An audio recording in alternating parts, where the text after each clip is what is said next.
बिस्मिल्लाहिर्रहमानिर्रहीम। अस्सलाम वालेकुम फ्रेंड्स, अगेन आपको वेलकम करते हैं। और आज की वीडियो के अंदर हम बात करेंगे अगेन वही कि पाकिस्तान नेवी के अंदर जो ऑलरेडी जॉब अनाउंस हो चुकी हैं, जिनमें टेस्ट डेट भी आप लोगों को मिल चुकी है। पाकिस्तान नेवी के अंदर फ़ीमेल मेडिकल टेक्नीशियन, मैरीन्स और टेक्निकल की जो जॉब्स आई हैं, इन सब के लिए आपके जो टेस्ट होने हैं उसके अंदर हम बात करेंगे कि इंग्लिश टेस्ट की आपने तैयारी किस तरीके से करनी है। यानी जो आपका इंग्लिश टेस्ट है इसकी आपने प्रिपरेशन कैसे करनी है। और वीडियो स्टार्ट करने से पहले मेरी सब लोगों से एक रिक्वेस्ट है कि यार इस बात को गौर से सुनिएगा जो मैंने अभी आपको बतानी है। नंबर वन तो ये है कि यार आप अपनी ना वेबसाइट के ऊपर अपनी जो टेस्ट डेट है ना इसको चेक करें। बहुत सारे ऐसे स्टूडेंट्स हैं जो मुझे मैसेज कर रहे हैं कि हमें जो है ना वो हमारी जो टेस्ट डेट थी वो 1 नवंबर थी, लेकिन हमें जो मैसेज आया उसमें उन्होंने कहा है कि जी 6 तारीख को हमारा पेपर होगा। आप देखें, सबसे पहले आपने ये चेक करना है कि क्या आपकी वेबसाइट के ऊपर जो रोल नंबर स्लिप है उसमें आपकी टेस्ट डेट चेंज हुई है कि नहीं। आपने रोल नंबर स्लिप को फॉलो करना है। ये मैं सबको बार बार बता रहा हूँ, test time and date change हो रहा है। काइंडली वेबसाइट पे जाके अपना चेक कर लें ताकि किसी को बाद में कन्फ्यूजन ना हो। ठीक हो गया, आपने मैसेज पे नहीं रहना।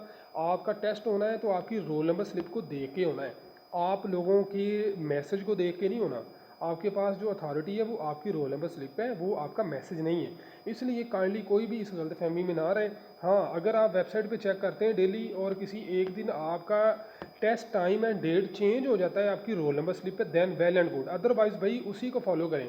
एनीवे जी, उसके बाद हम स्टार्ट करते हैं जी। बिल्कुल बेसिक चीज़ों को हम यहाँ पर शुरू करेंगे। पाकिस्तान नेवी की जो आपने इंग्लिश टेस्ट आपने करने हैं, तो इसको किस तरह से हमने डिज़ाइन किया है। इसको हमने इस लिहाज से डिज़ाइन किया है कि जो बिल्कुल इंग्लिश को जानते नहीं है ना, उनके लिए हमने इसको स्पेशली डिज़ाइन किया है कि जिनको टेंसेस का मसला है, जिनको ग्रामर का मसला है, तो बेसिक चीज़ को हमने इस वीडियो के अंदर हमने इनको किया हुआ है। तो इंशाल्लाह आज की वीडियो आपके लिए बहुत हेल्पफुल होगी, वीडियो को गौर से देखिएगा।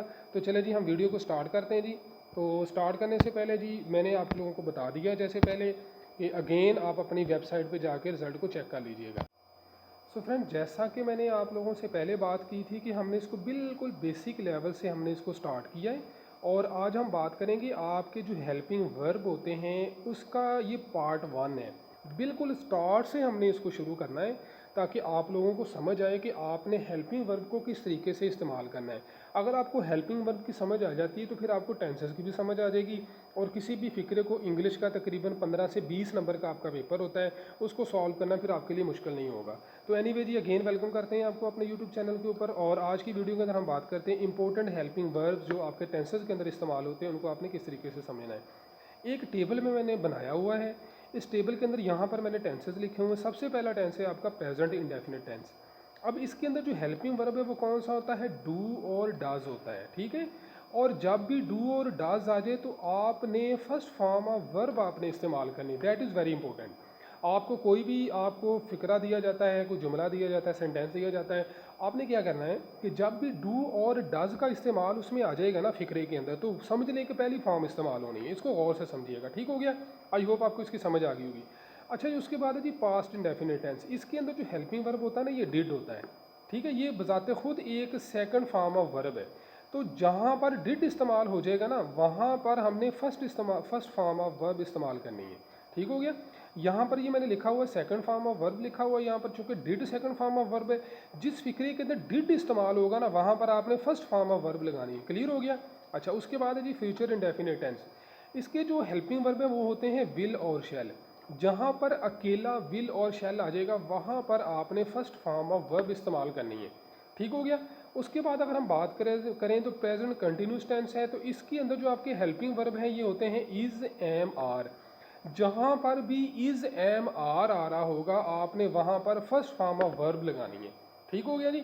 ओके जी, उसके बाद हम बात करते हैं पास्ट कंटिन्यूस टेंस की। जहाँ पर वाज और वर का इस्तेमाल हो रहा होगा वहाँ पर भी हमने फर्स्ट फॉर्म ऑफ वर्ब लगानी है। ठीक हो गया। ओके जी, नेक्स्ट हम स्टार्ट करते हैं जी। बाकी जो सेंटेंसेज, जो टेंस है आपके 12 टेंसेज हैं, उनकी तरफ हम आ जाते हैं, जो उनके जो हेल्पिंग वर्ब है। फ्यूचर कंटिन्यूस टेंस, इसके अंदर क्या होता है, विल बी और शैल बी। जहाँ पर भी विल बी और शैल बी आ रहा होगा वहाँ पर हमने फर्स्ट फॉर्म ऑफ वर्ब लगानी है। ठीक है, इसकी एग्जांपल की तरफ हम आगे जाके चलेंगे, लेकिन यहाँ पर इसको समझ लें। उसके बाद है जी आपका प्रेजेंट परफेक्ट टेंस। इसके अंदर काम मुकम्मल हो चुका होता है। इसके जो हेल्पिंग वर्ब हैं वो है हैज़ और हैव, ठीक है। तो इसमें आपने थर्ड फॉर्म ऑफ वर्ब लगानी है, जहाँ पर भी हैज़ आ जाए हैव आ जाए आपने वहाँ पे थर्ड फॉर्म लगानी है, ठीक हो गया। उसके बाद है जी आपका पास्ट परफेक्ट टेंस है, इसके अंदर हैड इस्तेमाल आता है, जहाँ पर हैड आ जाएगा थर्ड फॉर्म ऑफ वर्ब लगाएंगे आप, ठीक हो गया जी। उसके बाद जी हम बात करते हैं जी फ्यूचर परफेक्ट टेंस की। तो इसके अंदर क्या आ जाता है कि विल हैव और शैल हैव, तो यहाँ पर आके आपकी थर्ड फॉर्म ऑफ वर्ब आपकी इस्तेमाल होनी है, ठीक हो गया। एक चीज़ आपने यहाँ पर नोट की, जहाँ पर हैव और हैड आ जाएगा वहाँ पर आपकी थर्ड फॉर्म ऑफ वर्ब होगी। क्लियर हो गया जी। ओके जी, अब हम आ जाते हैं परफेक्ट कंटिन्यूस टेंसेस की तरफ। जो परफेक्ट कंटिन्यूस टेंसेस होते हैं ये थोड़े से डिफरेंट होते हैं, इनको ज़रा गौर से समझिएगा। इनमें क्या होता है कि जी हैज़ बिन और हैव बिन इनके हेल्पिंग वर्ब होते हैं, और इनके अंदर क्या होता है, इसमें सिंस और फॉर का इस्तेमाल होता है, ठीक हो गया। और इसके अंदर भी फर्स्ट फॉर्म ऑफ वर्ब ही आपकी इस्तेमाल होती है, वो मैं एग्जांपल आपके साथ आगे जाके शेयर करूँगा। सिंस कहाँ पर आना है, फॉर कहाँ पे आना है, इसको गौर से करेंगे हम थोड़ा आगे चल के। एनीवे जी, जब हम पास्ट की बात करेंगे तो पास्ट के अंदर भी आपका हैड बिन आ जाएगा, और यहाँ पर भी फर्स्ट फॉर्म आ जाएगी, और सिंस और फॉर का इस्तेमाल होगा। जहाँ पर सिंस और फॉर का इस्तेमाल हो रहा है दोनों में से किसी एक का फर्स्ट फॉर्म ऑफ वर्ब आपने वहाँ पर लगानी होगी, ठीक हो गया। उसके बाद जी आपका इसी तरह से विल हैव बिन और शैल हैव बिन, तो उस सूरत में आपने क्या करना है कि फर्स्ट फॉर्म ऑफ वर्ब ही लगानी है आपने, सिंस और फॉर का इस्तेमाल होगा, ये ज़हन में रखिएगा। वहाँ पर पिछली जो हमने बात की थी उसके अंदर भी हमने देखा हैव और हैड आ रहा है, तो वहाँ पर थर्ड फॉर्म थी, लेकिन यहाँ पर डिफरेंस क्या है कि इसमें एक लफ्ज़ सिंस होगा या फॉर होगा, वहाँ पर आपने फर्स्ट फॉर्म ऑफ वर्ब लगानी होगी। वो कैसे लगानी होगी वो हम आगे जाके बात करेंगे। अब थोड़ा सा ये ज़रा यहाँ पर हम एग्जांपल्स देख लेते हैं, जैसे मैंने आपको कहा था पहले हम इनकी एग्जांपल की तरफ आएंगे, इनको हम थोड़ा एग्जांपल को देख लेते हैं जी। अब टेंसेस की बात हमने की, यहाँ पर सबसे जो पहला टेंस है प्रेजेंट इंडेफिनिट टेंस है आपका, तो इसमें क्या होगा जी, डू और डज जैसे मैंने कहा था इनका हेल्पिंग वर्ब है, फर्स्ट फॉर्म ऑफ वर्ब इसमें इस्तेमाल होती है। इसकी मैंने एग्जाम्पल्स यहाँ पर 3 लिखी हुई हैं, तीनों को मैंने एक्सप्लेन किया हुआ, देखें किस तरह से किया मैंने। ही गोज़ टू स्कूल, ये इसका हेल्पिंग वर्ब है, यानी फर्स्ट फॉर्म ऑफ वर्ब के साथ हम एस या ई एस लगाते हैं। उसके बाद है जी ये इसका हेल्पिंग वर्ब है, does not go to school, does he go to school, ये फर्स्ट फॉर्म ऑफ वर्ब है, यानी जहाँ पर आपके पास ये हेल्पिंग वर्ब आ जाएगा आपने फर्स्ट फॉर्म ऑफ वर्ब लगानी है। ये आपको एग्जांपल की समझ आ गई। अच्छा, मैं थोड़ा सा इसको जल्दी करूँगा क्योंकि ये बेसिक चीज़ें तो आपने की होंगी, लेकिन फिर भी इसको समझना है जिस अंदाज से मैं समझा रहा हूँ कि जब आपके पास क्वेश्चन आ जाता है तो आपने उसको कैसे सॉल्व करना है। अब पास्ट इंडेफिनिट टेंस की हम एग्जांपल की बात कर लेते हैं। इसके अंदर आपका सेकंड फॉर्म ऑफ वर्ब इस्तेमाल होती है, और वो कौन सी है, डिड, ठीक हो गया। अच्छा, अब इसमें किस तरह हमने इसको करना है, ये देखें, ही वेंट टू स्कूल, यानी सेकंड फॉर्म ऑफ वर्ब है। जब डिड आ गया, देखें जब डिड इस्तेमाल होगा तो हमारी फर्स्ट फॉर्म आ जाएगी, क्योंकि डिड बजाते खुद दूसरी फॉर्म है, ठीक है। डिड की ये होती है डू, डिड, ठीक है, ये इसकी मतलब कह लें कि ये सेकंड फॉर्म है इसकी। ओके जी, उसके बाद डन होता है, डू डिड डन, इस तरह से होता है। ओके जी, did he go to school, ठीक है, क्या वो स्कूल गया। समझ आ गई आपकी इसको किस तरह से मैंने इसको एक्सप्लेन किया हुआ है। उसके बाद जी हम आ जाते हैं फ्यूचर इंडेफिनिट टेंस की तरफ। विल और शैल है, फर्स्ट फॉर्म ऑफ वर्ब हमने लगानी है जैसे मैंने पहले कहा। अब क्या है जी, विल आ गया तो फर्स्ट फॉर्म ऑफ वर्ब हमने लगाई है, विल आ गया तो हमने फर्स्ट फॉर्म ऑफ वर्ब लगाई है, विल आ गया तो हमने फर्स्ट फॉर्म ऑफ वर्ब लगाई है। तो मेनली आपने फर्स्ट फॉर्म ऑफ वर्ब को आपने देखना है कि हमने इसको किस तरह से एक्सप्लेन किया है। ओके जी, अब हम आ जाते हैं जो परफेक्ट आपके टेंसेस हैं उनकी तरफ। इसमें क्या है जी, आपको कहा था हमने, सॉरी ये कंटिन्यूस है, इसमें इज़ एम आर, तो मैंने कहा था फर्स्ट फॉर्म ऑफ वर्ब लगानी, कैसे लगानी, चलें इसको देखते हैं। He is going to school, is आ गया फर्स्ट फॉर्म आ गई, ठीक है, इज़ आ गया फर्स्ट फॉर्म आ गई, इज़ आ गया फर्स्ट फॉर्म। अब आई एन जी का यहाँ पर इजाफा होगा, जितने भी कंटिन्यूस के टेंस होते हैं उनके अंदर आई एन जी का इजाफा होता है ठीक हो गया। उसके बाद जी हम बात करते हैं पास्ट कंटिन्यूस टेंस की। पास्ट कंटिन्यूस टेंस के अंदर मैंने आपको बताया कि वाज और वर आपके हेल्पिंग वर्ब होंगे, और फर्स्ट फॉर्म ऑफ वर्ब आप कैसे लगाएंगे जी, he was going to school, ठीक है, he was not going to school, was he going to school, मतलब इसका सवालिया मनफी और हमने सादा फिक्रा बना दिया है। उसके बाद हम फ्यूचर की बात कर लेते हैं। इसमें क्या आता है, विल बी और शैल बी कैसे इस्तेमाल होते हैं। He will be going to school, first form of verb आ गई। He will not be going to school, जब आपने करना है ना इसका मनफी बनाना है या सवालिया बनाना है तो बी विल बी इकट्ठा नहीं रहेगा, will not be, will he be going to school, ठीक है, will be he going to school नहीं आएगा। इसको ज़रा क्लियर कीजिएगा, ये हम इसकी प्रैक्टिस जब करेंगे तो इंशाल्लाह आपको तब समझ भी आ जाएगी। अभी सिर्फ इसके जो बेसिक रूल है उनको आप समझें। उसके बाद है जी आपके पास परफेक्ट कंटिन्यू, आपका जो है ना वो प्रेजेंट परफेक्ट टेंस आ जाता है। इसके अंदर क्या मैंने आपको समझाया था, ये थर्ड फॉर्म ऑफ वर्ब आपने इस्तेमाल करनी है कैसे। He has gone to school, वो स्कूल जा चुका है। He has not gone to school, वो स्कूल नहीं जा चुका। तो has he gone to school, क्या वो स्कूल जा चुका है। ठीक हो गया। तो ये आपने इस तरीके से थर्ड फॉर्म ऑफ वर्ब आपने इसकी लगानी होती है। एनीवे जी, हम नेक्स्ट आ जाते हैं यहाँ पर। अब है आपका कि पास्ट परफेक्ट आपने टेंस किस तरह से करना है। इसमें आ जाता है हैड, और इसमें भी वही थर्ड फॉर्म ऑफ वर्ब आ जाएगी। देखें, थर्ड फॉर्म ऑफ वर्ब हमने लगाई, थर्ड फॉर्म ऑफ वर्ब लगाई, थर्ड फॉर्म ऑफ वर्ब लगाई। ठीक हो गया। उसके बाद हम आ जाते हैं जी फ्यूचर आपका परफेक्ट टेंस है, इसकी तरफ आ जाते हैं। इसमें क्या है कि जी आपका वही थर्ड फॉर्म ऑफ वर्ब आना है। विल हैव और शैल हैव आपके होंगे। अब देखें, विल हैव और शैल हैव आ जाएगा।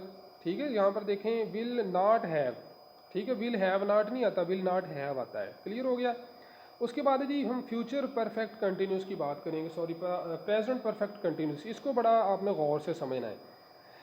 इसमें क्या आ जाता है जी, हैव बिन और हैज़ बिन। ठीक है, फर्स्ट फॉर्म ऑफ वर्ब वैसे ही आती है, सिंस और फॉर का इस्तेमाल आता है। गौर से समझिएगा, सिंस और फॉर का इस्तेमाल मैंने यहाँ पर दोनों एग्जांपल्स दी हुई हैं। अब देखें, he had been going to school since 2010, 2010 से वह स्कूल जा रहा है। ठीक है, जा चुका है, इस तरह आप इसको कह लें। अब देखें, जब सिंस आ जाएगा ना, जब भी सिंस आ जाएगा, सिंस वहाँ पर हमने लगाना है जहाँ पर आपको गिनती की चीज़ें पता हों। 2010, 5 दिन, 5 महीने, 5 साल, ठीक है, इस तरह की चीज़ों को हमने नहीं लेना। हमने लेना जो गिनती वाली चीज़ें हैं वहाँ पर सेंस आएगा। ठीक है, नीचे वाला फिक्रा देखें, यहाँ पर फॉर कहाँ पर आपने लगाना, for 2 days, for 2 weeks, for 2 months. अब जिस चीज़ का हमें एग्जैक्ट नहीं पता होगा ना, वहाँ पर फॉर आएगा। सिंस वहाँ पर आएगा जहाँ पर हमें पता होगा। मिसाल के तौर पर जुमे से, अतवार से, फरवरी से, जनवरी से, ठीक है ना, इस तरह के महीनों से जब बात आ रही होगी, जब दिन एग्जैक्ट हमें पता हो तब, तादाद हमें एग्जैक्ट पता हो तब। इसी तरह से मैंने यहाँ पर भी आपको वही चीज़ बताई है, इनका तरीक़ेकार सेम होता है। नीचे थोड़ा सा हम आते हैं, यहाँ पर बहुत ही इंपॉर्टेंट एक चीज़ मैंने यहाँ पर बताई है, वो थोड़ा मैं आगे जाके भी इसको बताऊँगा। देखें, जहाँ पर हमने सिंस कहाँ पे लगाना है, जहाँ पर आपको पता हो कि एग्जैक्ट वैल्यू कौन सी है। 1990 यस्टरडे का पता मुझे, कल संडे का पता है। अब डेज़ का मतलब है जो है ना वो हमें बताया गया, मसलन संडे, जैसे मैंने कहा ना फ्राइडे, संडे की बात की। ठीक है, अब फॉर कहाँ पे आएगा, जहाँ पर लिखा हुआ 2 डेज़, फॉर 2 वीक्स, 5 मतलब कितनी देर है वो हमें ये नहीं पता होता इसमें। इसका मैं एक स्क्रीनशॉट अगली वैल्यू में जाके आपको बताऊंगा। तो यहाँ पर अगली फाइल, ओके, अब हम आगे हैं इनकी एग्जांपल्स की तरफ। इसको गौर से देखिएगा, यहाँ से आपको चीज़ें इंशाल्लाह सारी समझ आ जाएंगी। इसको आपने गौर से देखना, यानी असल आपका टेस्ट अब स्टार्ट हुआ है। ओके जी, अब आपका टेस्ट है समझने कि ये वाला। अब इसको हमने कैसे करना है जी, देखें, ही बिन ईटन फूड यस्टरडे। ठीक है, अब यस्टरडे जब आ गया तो इसका मतलब है गुजरा हुआ है, और जब बिन आ गया तो इसका मतलब बिन किन चीज़ों के साथ आता है, आप शाबाश बताएं जी। हैज़ बिन, हैज़ बिन के साथ आ सकता है, हैड बिन के साथ आ सकता है, और हैव बिन के साथ आ सकता है। ठीक है, ये चीज़ इनके साथ ही बिन आ सकता है ना। तो अब ये यस्टरडे जब आ गया तो इसका मतलब है ये गुजरे हुए दिन की बात, और यहाँ पर हैड आएगा। आपको इसकी समझ आई। इसको मैं थोड़ा सा आपको ना तवज्जो से समझना, इसको, ये असल है आपका टेस्ट। पिछली चीज़ें मैंने सिर्फ आपकी वजाहत के लिए बताई थी, असल टेस्ट आपका ये है। अच्छा, यहाँ पर देखें जी, will we coming to see you tomorrow. अब देखें, जब टुमारो की बात आ गई तो, और कमिंग भी आ रहा है, आईएनजी भी आ रहा है, और टुमारो भी। टुमारो का मतलब है जी फ्यूचर, फ्यूचर का मतलब है जी विल भी या शैल भी आएगा, और आईएनजी जब आ गया तो विल भी या शैल भी आएगा। अब यहाँ पे वुई है, तो वुई के साथ आपको पता है शैल इस्तेमाल करते हैं, विल इस्तेमाल नहीं हम करते। ठीक है, तो यहाँ पर आएगा shall. We shall be coming to see you tomorrow, हम तुम्हें कल मिलने आ रहे हैं। ठीक हो गया जी। अच्छा, उसके बाद हम आते हैं यहाँ पर एक सवालिया फिक्र है, प्ले क्रिकेट डेली। अब डेली की बात आ गई, एक तो डेली की बात आ गई, इसका मतलब हम ये देखेंगे कि ये हमारा प्रेजेंट का टेंस है। अब कौन सा प्रेजेंट है वो हमने देखना है, वो कैसे देखेंगे, वो यहाँ से हम देखेंगे कि हमारे पास जो फॉर्म ऑफ वर्ब है ना वो कौन सी आ रही है। तो वो आ रही है पहली, तो इसका मतलब है जी ये डज आएगा इसमें। Does he play cricket daily, क्या वो डेली क्रिकेट खेलते हैं। आपको समझ आ रही है इसकी। ओके जी, हम प्रैक्टिस करते जाएंगे तो इंशाल्लाह आपको इसकी समझ आती जाएगी। ओके, नेक्स्ट हम चलते हैं, ही हैड बिन वर्किंग। अब हैज़ बिन वर्किंग 5 डेज। ठीक है, अब ये वही आ गया जो मैंने सिंस और फॉर का आपको बताया था। अब ये कौन से 5 दिन मुझे नहीं पता। अगर ये कहता ना कि पिछले 5 दिन, तो फिर मुझे पता होता कि पिछले 5 दिन है। ठीक है। या कहता कि जी जनवरी से, पिछली जनवरी से, पिछले मंडे से, पिछले संडे से, तो तब मुझे पता होता। अब यहाँ पर हमें एग्जैक्ट वैल्यूज़ का पता नहीं है, तो यहाँ पर हमने फिर फार लगाना होता है। ठीक है, इसको थोड़ा मैं अगेन भी जाकर थोड़ा सा एक्सप्लेन करूँगा इसको स्पेशली, क्योंकि ये फ़िक्रे लाजमी आते होते हैं। They had been playing cricket, वो क्रिकेट खेल रहे होंगे, यानी 1990 से क्रिकेट खेल चुके हैं। तो अब यहाँ पर 1990 आ रहा है, तो इसका मतलब यहाँ पर आपका सिंस आना है। जहाँ पर भी इस तरह की वैल्यू आएगी ना, आंखें बंद करके सिंस लगा दें। ठीक हो गया। उसके बाद है जी असल विल हैव बिन। अब देखें यहाँ पर विल हैव आ गया। मैंने कहा था जब विल हैव आएगा तो आपके पास फर्स्ट फॉर्म ऑफ वर्ब के साथ आपके पास क्या आना है, आईएनजी आना है। ठीक हो गया। तो रीडिंग बुक आ जाएगा। Have you task. अब देखें जी इसका हैव आ गया। ये हैव जब आ गया तो आपको मैंने कहा था कि तीसरी फॉर्म आप लगानी है। तो अब आपने क्या लगानी है यहाँ पे, हैव यू कंप्लीटेड टास्क, यानी आप अपना काम मुकम्मल कर चुके हो। ठीक हो गया जी। उसके बाद हु वाज। अब जब वाज आ गया तो मैंने आपको कहा था कि जब वाज आ जाएगा तो आपने क्या करना है, सेकंड फॉर्म ऑफ वर्ब भी मैंने कहा था ना, लेकिन आपने ये देखना है, सॉरी मैंने फर्स्ट फॉर्म ऑफ वर्ब आपको कहा था कि इसके साथ फर्स्ट फॉर्म ऑफ वर्ब आएगी वाज के साथ, और आईएनजी आएगा जो आपका कंटिन्यूस का टेंस होता है। तो who was ringing bell, bell कौन बजा रहा था। ठीक हो गया। ओके जी। अब नेक्स्ट हम आ जाते हैं। नेक्स्ट में क्या है जी कि हैड, अब हैड आ गया, पाकिस्तान ऑलरेडी। अब यहाँ पर क्या है जी, हैड आ गया तो मैंने कहा क्या था आपको, थर्ड फॉर्म ऑफ वर्ब। शुरू में देखें जो मैंने चीज़ें आपको समझाई थी, तो यहाँ से आपको समझ आ जाती है कि हमने किस फॉर्म के साथ कौन सी चीज़ लगानी है। ठीक है जी। तो ये हैड पाकिस्तान ऑलरेडी, तो यहाँ पर third form of Pakistan, third form of verb आ जाएगी। ठीक हो गया। अच्छा, व्हेन डिड यू ब्रेकफास्ट। अब डिड आ गया। देखें, अब देखें ना, ये चीज़ें जो मैंने आपको समझाई थी वो आपके काम आ रही हैं। जब डिड आ जाएगा तो क्या शाबाश, मैंने बताया था कि फर्स्ट फॉर्म ऑफ वर्ब आपने लगानी है। तो फर्स्ट फॉर्म ऑफ वर्ब आपके पास क्या है, take. When did you take breakfast. Clear हो गया जी। अच्छा, अब यहाँ तक तो आपकी एक चीज़ हो गई कंप्लीट। अब हम आ जाते हैं दूसरी चीज़ की तरफ। वो क्या है यार, एक अच्छा सा कमेंट ही कर दो भाई, इतनी मेहनत कर रहा हूँ, इतना खप रहा हूँ, तो मेरी भी एक हिम्मत है यार, एक अच्छा सा कमेंट तो कर दें काइंडली। चलें स्टार्ट करते हैं जी। अब आपको उर्दू में जो फिक्रे दिए गए आपने उसको इंग्लिश में कैसे ट्रांसलेट करना है। तुम कब खाना खाओगे। अब कब की जो इंग्लिश होती है वो वैन होती है। अब एंड पे आ गया गा गी गे। ठीक है, तो इसका मतलब है यहाँ पर आएगा विल। तो तुम की इंग्लिश आ गई यू, और फूड आ गया। तो अब जब मैंने कहा था आपके पास विल आता है, अकेला विल आएगा, तो आपने क्या करना है, फर्स्ट फॉर्म ऑफ वर्ब लगानी है। तो यहाँ पर हम क्या करेंगे, फर्स्ट फॉर्म ऑफ वर्ब लगाएंगे। जो चीज़ समझ ना आए तो थोड़ा सा बैक करके उसको सुन लिया करें। बेल किसने बजाई, इसको बहुत इंपॉर्टेंट है, गौर से सुनिएगा। जब हु आ जाता है ना, तो हेल्पिंग वर्ब फिर हम पहले और दूसरे टेंस में नहीं लगाते। मसलन यहाँ पर हम डिड नहीं लगाएंगे, यहाँ पर डिड नहीं लगाएंगे, यहाँ पर हमने डायरेक्ट दूसरी फॉर्म लगानी है, who rang the bell. Clear कर लें इसको गौर से, मैं इसको हर टेस्ट में रिपीट करूँगा, ये फिक्रा लाजमी आता है, इसको गौर से सुन लें। अगेन मैं बता देता हूँ, जब आपके पास माजी की बात हो रही हो और हु इस्तेमाल हो रहा हो, दूसरा टेंस है ये आपका, इसमें फिर हमने क्या करना होता है, डिड नहीं लगाते। वैसे डिड लगाएंगे हम, लेकिन जब हु आ जाएगा तो डिड नहीं लगाएंगे, directly second form of verb हम लगाते हैं। वो तवा से कार चला रहा है। अब he has been driving since Sunday. ये देखें यहाँ पर सिंस आ गया, क्यों, संडे का मुझे पता है यार एग्जैक्ट है। ठीक हो गया। ओके जी। अब यहाँ से जो वो 5 मिनट से वॉक कर रहा है, अब 5 मिनट कौन से, मुझे नहीं पता कौन से 5 मिनट है, तो यहाँ पर हमने लगा दिया for. He has been walking for 5 minutes. ठीक है जी। क्या तुम टेस्ट पास कर चुके थे। अब थे आ गया, थे की जगह पे आपका हैड आ गया, और चुके हैं यानी काम मुकम्मल हो चुका है, परफेक्ट टेंस है। हैव यू ऑलरेडी, यहाँ पर ऑलरेडी। अब यहाँ पर देखें कि यहाँ पर आपके पास हैड आ गया, तो हैड के साथ मैंने क्या कहा था, थर्ड फॉर्म ऑफ वर्ब लगानी है, तो ये आएगा आपका पास्ट दी टेस्ट। ठीक हो गया, have you already passed the test. Okay हो गया जी। अब हम यहाँ पर आ जाते हैं, that is very very important, कि आपने सिंस कहाँ पे लगाना है और फॉर कहाँ पे लगाना है। ये आपको टेबल दिया हुआ है फॉर के लिए, कहाँ पे लगाना है जी, टाइम पीरियड यहाँ पर हो, टाइम यानी कि पीरियड ऑफ टाइम हो, 5 मिनट्स हैं, 2 वीक्स हैं, 3 डेज हैं, 6 मंथ है, 6 ईयर है, 2 सेंचुरीज है, लॉन्ग टाइम एवर। ठीक है, सिंस कहाँ पे लगाना है, किसी एक को याद कर लें, सिंस को याद कर लें, बाकी सारी चीज़ें आपको पता चल जाएंगी। देखिए 9 o'clock, 9 बजे का टाइम, 1 जनवरी, महीना पहला बता दिया, मंडे दिन बता दिया, दिसंबर दिन बता दिया, साल बता दिया, साल बता दिया। ठीक हो गया।